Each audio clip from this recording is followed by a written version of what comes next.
Hello, guys. Welcome back to literature classes. This is Abhilasha. I have completed my MPhil and NET exam in English. Now I am teaching as assistant professor. Today, in this video, I am going to discuss about tenses. Tense, which is a basic concept of grammar, by which we can translate sentences to into English.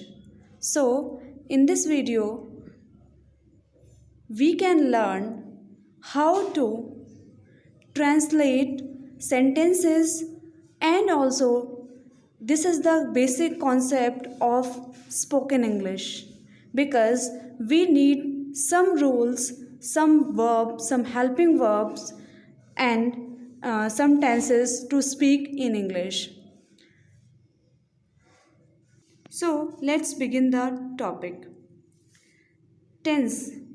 Tense is a desire, or you can say concept of language or grammar. This is a term of grammar.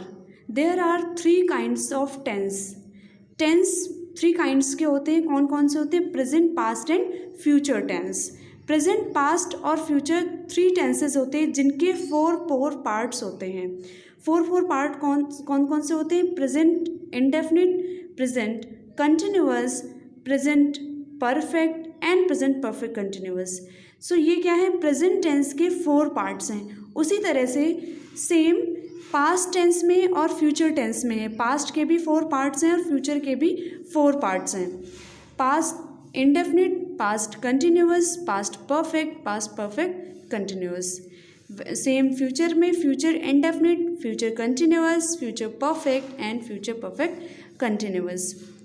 Friends, ये जो present indefinite, past indefinite या future indefinite है, या जो हम ये कह सकते हैं प्रेजेंट के जैसे फोर पार्ट्स होते हैं, उसी तरीके से प्रेजेंट इंडेफिनिट के भी फोर पार्ट्स होते हैं.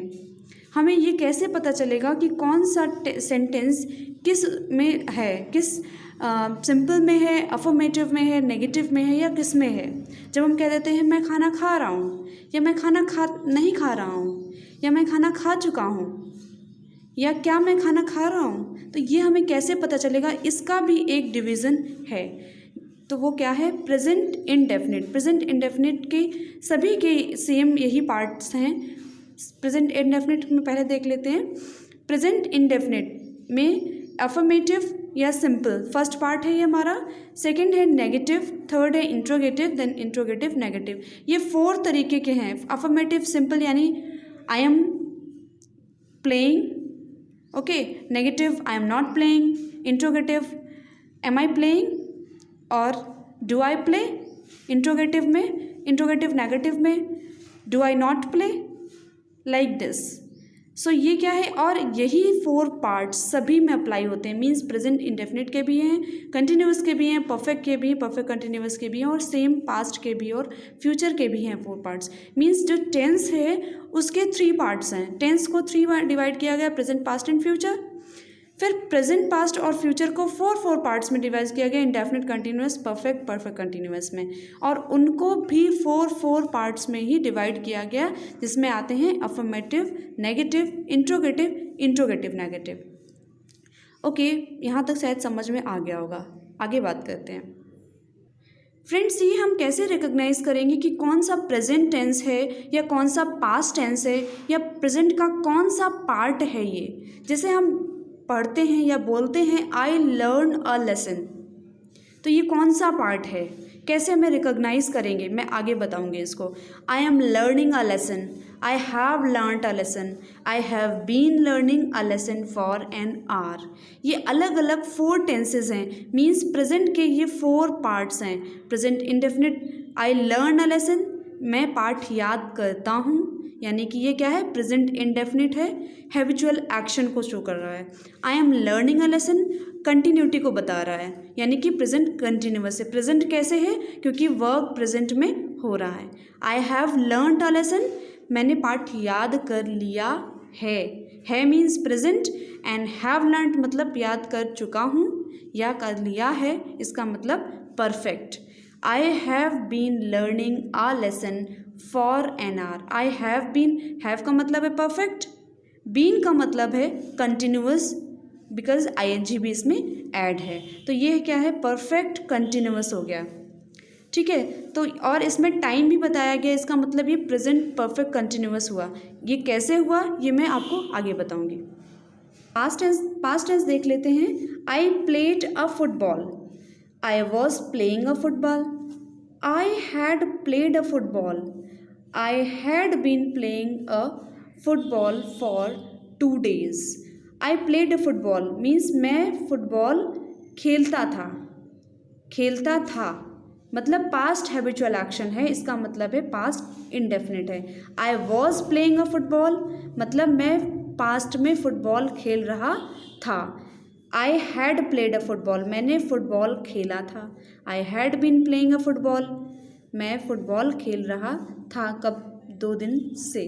तो ये जो 2 दिन से फॉर 2 days है, इसका मतलब है कि ये क्या है, हैड भी लगा है, बीन भी लगा है और ing भी एडेड है। दैट मीन्स ये क्या है, had means perfect, had been playing का मतलब है कंटिन्यूअस, एंड पास्ट कैसे है क्योंकि काम हो चुका था फॉर 2 days। ठीक है, और हैड प्लेड का मतलब है पास्ट परफेक्ट, वॉज प्लेइंग का मतलब है past continuous. I played a football habitual action past में शो कर रहा है, दैट मीन्स सिंपल पास्ट, और you can say past indefinite. Then future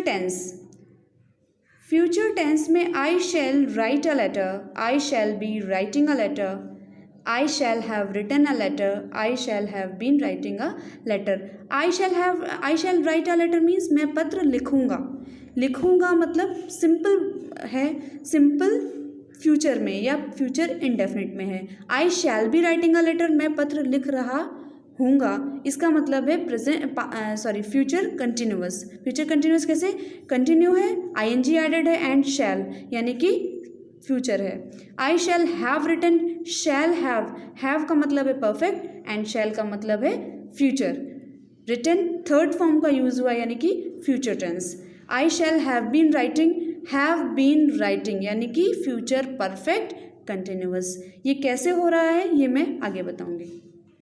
okay, let's start with the present tense.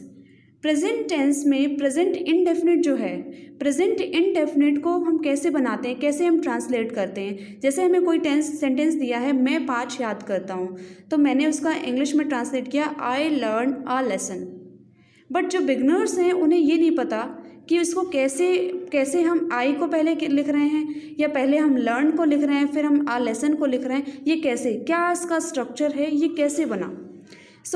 Structure की जब हम बात करते हैं तो लिखा है मैं पाठ याद करता हूँ। स्ट्रक्चर में क्या होगा, पहले subject then main verb plus object, MV मतलब मेन वर्ब की 1 मतलब फर्स्ट फॉर्म। सब्जेक्ट पहले हम ढूंढेंगे, फिर मेन वर्ब ढूंढेंगे, फिर ऑब्जेक्ट ढूंढेंगे। सब्जेक्ट हमारा क्या होता है, सब्जेक्ट हमारा डूअर होता है। डूअर मीन्स जो काम कर रहा है, उस सबसे पहले हम उसको ढूंढेंगे। तो जो काम कर रहा है वो कौन है, मैं यानी आई। सबसे पहले हम क्या लिखेंगे, आई। फिर उसके बाद में मेन वर्ब का मतलब होता है action verb friends, action verb होता है। इसमें एक्शन वर्ब क्या है, याद करना यानी कि लर्निंग। यहाँ पे लर्न हमारा क्या हो गया, मेन वर्ब, तो हमने मेन वर्ब लगा दिया। अब मेन वर्ब में हमें क्या देखना है कि इसमें कौन सी फॉर्म लगनी है, तो मेन वर्ब 1 का मतलब है MV1 का मतलब है मेन वर्ब की फर्स्ट फॉर्म। तो लर्न्ड होता है, यहाँ पे हम क्या लगाएंगे, लर्न लगाएंगे। तो ये क्या हो गया, आई लर्न। ऑब्जेक्ट क्या है, अ लेसन मतलब पार्ट याद करना। ये ऑब्जेक्ट का मतलब होता है जो रिमेनिंग पार्ट हमारा सेंटेंस का बचता है। सब्जेक्ट हमने ढूंढ लिया, मेन वर्ब हमने ढूंढ लिया, देन ऑब्जेक्ट बचा हमारा पार्ट याद करता है जिस पे पूरा वो सेंटेंस डिपेंड है। ठीक है, तो ऑब्जेक्ट, तो ये हो गया सब्जेक्ट क्या होता है, डूअर, मेन वर्ब हमारा एक्शन वर्ब एंड ऑब्जेक्ट हमारा remaining part of the sentence. इस तरह से हम बनाएंगे। ये जो प्रेजेंट इनडेफिनिट का जो सिंपल फार्मूला है, यानी simple formula means present indefinite का अफर्मेटिव सेंटेंस ऐसे ही बनता है। ये प्रेजेंट इंडेफिनिट का अफर्मेटिव सेंटेंस है। आई लर्न अ लेसन। इसमें ना कोई ना नहीं की बात कही गई, ना हाँ की बात कही गई, ना क्यों कहीं की बात कही गई, इस वजह से। देन अगर हम कहते हैं कि मैं पार्ट नहीं याद करता हूँ, तो हम इसको कैसे बनाएंगे? सिंपल वे है इसका भी, सब्जेक्ट ढूंढेंगे, फिर प्लस उसमें हम हेल्पिंग वर्ब या ऑक्सिलरी वर्ब का यूज़ करते हैं। ऑक्सिलरी वर्ब क्या होता है मैं आपको बताऊंगी। सब्जेक्ट प्लस डू या डज हमारा हेल्पिंग वर्ब है या ऑक्सिलरी वर्ब है, प्लस फिर हम नॉट, नेगेटिव बनाना है तो नॉट का यूज़ करेंगे, plus main verb same formula, plus object. ठीक है, ये भी वैसे ही है, बस इसमें क्या करना है, डू या डज के साथ में नॉट लगाना है। डू कहाँ पे लगता है, डज कहाँ पे लगता है, ये आपको पता होना चाहिए। डू हमारा प्लूरल है, यानी कि ये प्लूरल के साथ यूज़ होता है, डज हमारा सिंगुलर के साथ यूज़ होता है। आई हमारा क्या है, प्लूरल है। ये मैं आपको बाद में बताऊंगी कि ये कैसे प्लूरल है, कैसे सिंगुलर है। सो आई हम बना सकते हैं सब्जेक्ट आई, डू या डज में डू लगेगा आई के साथ में, नॉट, मेन वर्ब हमारा लर्न हो गया अ लेसन। आफ्टर दिस मैंने आपको बताया कि नहीं वाले सेंटेंसेस, नेगेटिव सेंटेंसेस कैसे होते हैं। उसी तरीके से इंट्रोगेटिव मैंने बताया था ना, 4 पार्ट्स होते हैं, तो थर्ड पार्ट होता है हमारा इंट्रोगेटिव। इंट्रोगेटिव हम कैसे यूज़ करते हैं, तो इंट्रोगेटिव में सबसे पहले इंट्रोगेटिव जो सेंटेंसेस होते हैं वो 2 टाइप्स के होते हैं। एक होता है विद WH एंड एक होता है विदाउट WH। मीन्स एक में क्या होता है कि क्या, क्यों, कब, कैसे, यानी क्वेश्चन वर्ड्स बीच में आते हैं, और एक में क्वेश्चन वर्ड्स स्टार्टिंग में आते हैं। जैसे हमने कह दिया क्या मैं पाठ याद करता हूँ, या क्या मैं पाठ याद करता हूँ, या क्या मैं खेलता हूँ, तो इसमें क्या होगा, हेल्पिंग वर्ब या ऑक्सिलरी वर्ब पहले लगाई जाएगी और बाकी का पार्ट थोड़ा सा अलग हो जाएगा। कैसे हो जाएगा, सबसे पहले हम उसमें विद WH यानी जिसमें हम क्या, कब, क्यों, कैसे पहले लगाते हैं, उसको कैसे बनाते हैं पहले देख लेते हैं। सो जब क्या लिखा है तो क्या के लिए हम डू लगाएंगे या डज लगाएंगे। देन हम सब्जेक्ट ढूंढेंगे, यानी आई learn a lesson, do I learn a lesson. अगर ये होता क्या मैं पाठ नहीं याद करता हूँ, तो हो जाता do I not learn a lesson, इसी जगह पे नॉट लग जाता। ठीक है, उसके बाद में do I not learn a lesson के बाद में अगर बोला गया है क्या मैं पाठ याद करता हूँ, हो गया। मैं कौन सा पाठ याद करता हूँ या मैं क्या याद करता हूँ, तो मैं क्या याद करता हूँ, क्या की इंग्लिश हम पहले लिखेंगे। क्या की इंग्लिश क्या होती है, वॉट। इसके बाद में हम हेल्पिंग वर्ब ढूंढेंगे, यानी कि do, then subject, then main verb. ठीक है, तो व्हाट डू आई लर्न, इस तरह से हमारा इंट्रोगेटिव सेंटेंस बनता है, इंट्रोगेटिव नेगेटिव बनता है। यही फॉर्मूला अगर इसमें नॉट भी लगा होता है, मैं क्या नहीं याद करता हूँ, तो what do I not learn, what do I not learn. ठीक है, सो ये हो गया। अब हमें ऑक्सिलरी वर्ब्स क्या होती हैं, कौन कौन सी होती हैं। ऑक्सिलरी वर्ब को हम हेल्पिंग वर्ब की भी कहते हैं, जो कि सेंटेंसेस के साथ में यूज़ की जाती है। ऑक्सिलरी वर्ब्स में कौन कौन सी वर्ब्स आती हैं, डू या डज आता है, वॉज वर आता है, विल शैल आता है, विल शैल ही बाद में वुड शुड हो जाता है, हैज़ हैव आता है और हैड आता है, मे माइट आता है, कैन कुड आता है, ऑट मस्ट। ये कुछ मेन ऑक्सिलरी वर्ब्स हैं जिनको ट्रांसलेशन में बेसिकली यूज़ किया जाता है। ठीक है, अब ये फ्रेंड्स ये डिस्कस कर लेते हैं कि ये जो पर्सन की बात होती है, फर्स्ट पर्सन क्या होता है, सेकंड पर्सन क्या होता है, थर्ड पर्सन क्या होता है, कैसे किस वर्ड में कहाँ पे कौन सा प्लूरल यूज़ करना है, कहाँ पे सिंगुलर यूज़ करना है। तो हमारे फर्स्ट पर्सन में जो है वो आई और वी आते हैं, सेकंड पर्सन में यू आता है, एंड थर्ड पर्सन में ही, शी और इट आता है। ही, शी और इट आता है। फर्स्ट पर्सन हमारा आई, वी, इट, दे आता है। फर्स्ट पर्सन में हमारा आई, वी होता है, ये दोनों फर्स्ट हैं, यानी फर्स्ट पर्सन है, यानी कि ये प्लूरल हैं। इन प्लूरल के साथ में हम कभी भी एस या ईएस का यूज़ नहीं कर सकते हैं। सेकंड पर्सन हमारा यू है, ये भी हमारा प्लूरल है, इसमें भी हम ऐसे ईएस का यूज़ नहीं कर सकते हैं। Third person he, she, it हमारा सिंगुलर है। आई प्ले अ फुटबॉल, जैसे हमने बोला आई प्ले अ फुटबॉल, अगर हम इसको हमारे पास यहाँ पे यू होता तो भी हम कर देते यू प्ले अ फुटबॉल, लेकिन अगर हमारे पास आई की जगह ही होता या शी होता तो हम क्या करते, he plays a football. Present indefinite में ही प्लेज, यहाँ पे एस जो ऐड हो जाता है। एस क्यों ऐड हो जाता, क्योंकि ये ही जो है वो सिंगुलर है। थर्ड पर्सन प्रोनाउन ही जो है वो क्या है, सिंगुलर है, और आई हमारा फर्स्ट पर्सन प्रोनाउन है जो कि प्लूरल है, इसलिए हमें यहाँ पे एस नहीं लगाना है। ही प्लेज अ फुटबॉल हो जाएगा। Okay friends, that's it for this video. I will upload the next remaining part of the tenses in the next video because the video is going to be lengthy. So, okay friends, keep studying and have fun with literature. Thank you.